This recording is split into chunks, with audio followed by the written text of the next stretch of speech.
clean your UGG boots at home using just a regular laundry detergent. First, use a soft bristled brush to gently brush off dust from the surface and inside of the boots. This step not only smooths the fur but also helps prevent dirt from settling in during the cleaning process.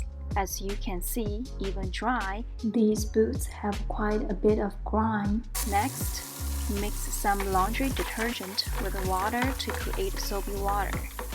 Then dip your brush into the mixture. Make sure to shake off excess water. Then gently scrub one area of the boot at a time.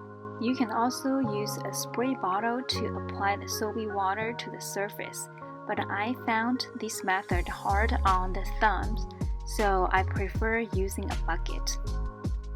After scrubbing one section, immediately blot off excess moisture with a highly absorbent dry towel.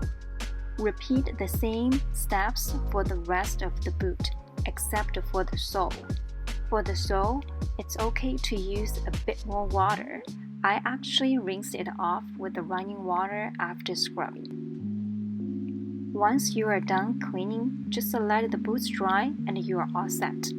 I hope you found this video useful. Please give it a thumbs up and let me know if this worked for you. See you next time.